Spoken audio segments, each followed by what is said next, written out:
Menanggapi permintaan teman-teman yang udah nulis di kolom komentar untuk bahas saham UNTD, menurut saya ada 3 hal yang berpotensi membuat para investor cuan lebar di saham UNTD ini. Lalu, apa saja 3 hal tersebut? Yuk kita bahas. Tapi sebelum membahas lebih lanjut, jika teman-teman juga punya permintaan saham yang ingin dibahas, atau ada saham yang penasaran ingin dibahas, silahkan tulis di kolom komentar ya. Dan supaya teman-teman gak ketinggalan pembahasannya, pastikan teman-teman udah like dan subscribe YouTube Meja Saham.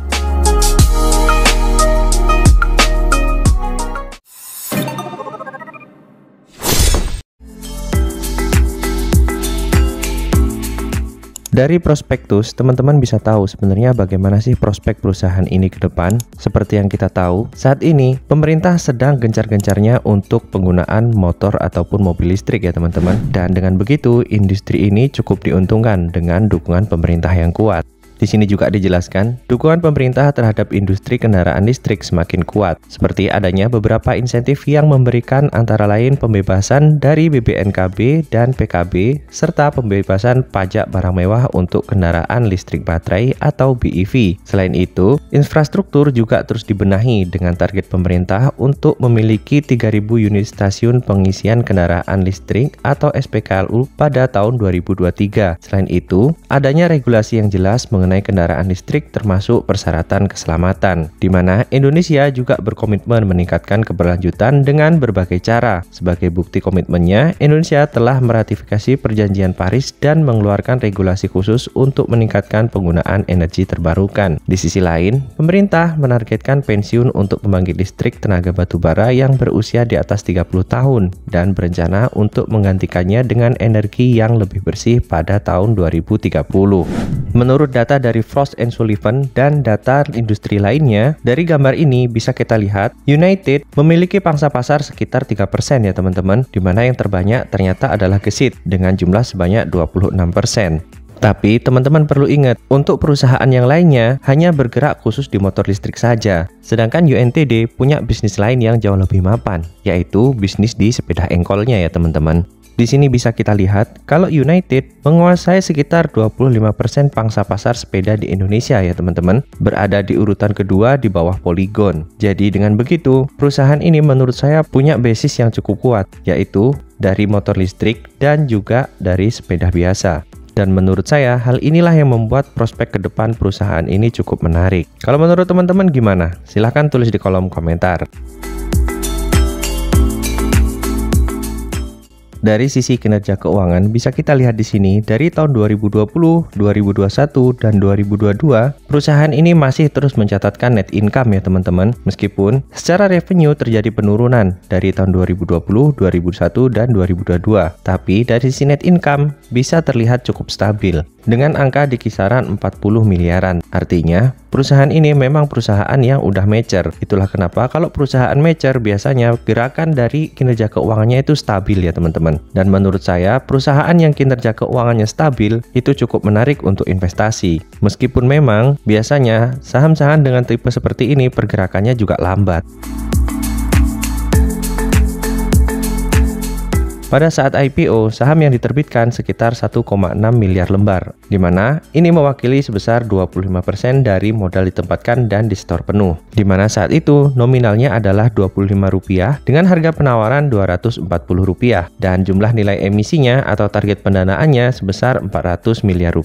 Saham ini resmi listing di tanggal 7 Februari 2024 dan yang menjadi underwriter-nya adalah Mirae Asset Sekuritas dan juga BRI Dana Reksa Sekuritas, di mana dua underwriter ini menjamin dengan kesanggupan penuh atau full commitment terhadap penawaran umum perdana saham perusahaan ini. Artinya, jika sahamnya nggak laku, maka dua underwriter inilah yang akan menyerap sahamnya. Berbeda dengan papan akselerasi yang jika terjadi sahamnya nggak laku, maka bisa dikembalikan ke emitennya. Dan menurut saya hal seperti ini membuatnya cukup menarik. Sayangnya, meskipun perusahaan ini punya prospek ke depan yang cukup menarik, tapi saham ini tidak diminati oleh retail. Terbukti, oversubscribe-nya hanya 2,13 kali ya teman-teman. Padahal biasanya, saham-saham itu oversubscribe-nya bisa sampai dengan puluhan bahkan ratusan kali. Tapi, di saham ini, oversubscribe-nya cuma 2,13 kali. sedikit banget yang tertarik ya teman-teman. Dan dengan begini artinya sahamnya masih banyak sekali di underwriter. Lalu apakah underwriternya berhasil jualan? Bisa kita lihat data dari broker summary Ajaib Sekuritas. Ternyata dana yang terkumpul belum terlalu banyak juga teman-teman. Di sini terlihat dana yang sudah terkumpul baru 34 miliar rupiah. Dan bisa kita lihat di sebelah kiri memang banyak broker retail yang beli ya teman-teman. Tapi di sini ada YP juga yang belinya cukup dominan. Ada kemungkinan YP di sini adalah underwriternya. Karena di sini YP punya porsi yang lebih besar daripada OD atau BRD Dana Reksa Sekuritas ya teman-teman.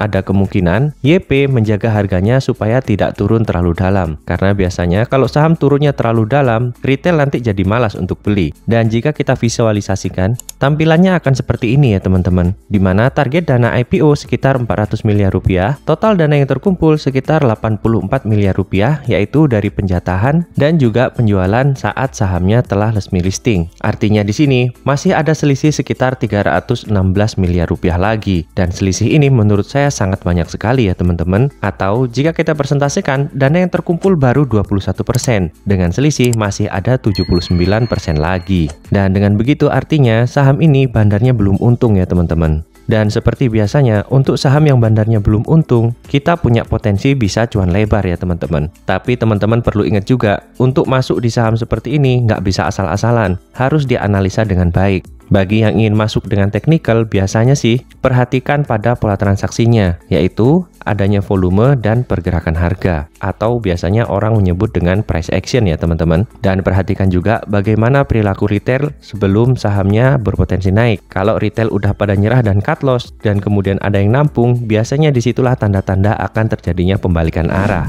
Dan teman-teman yang bertanya-tanya, Bang, kalau sahamnya bagus, kenapa kok harganya turun? Perlu teman-teman tahu, sebenarnya untuk saham yang memang beneran bagus, kalau harga sahamnya turun, itu justru kesempatan kita untuk siap-siap membeli sahamnya. Di sini saya kasih contoh 2 saham yang saya beli justru saat harga sahamnya turun. Dan benar saja, di kedua saham ini saya berhasil cuan ya teman-teman.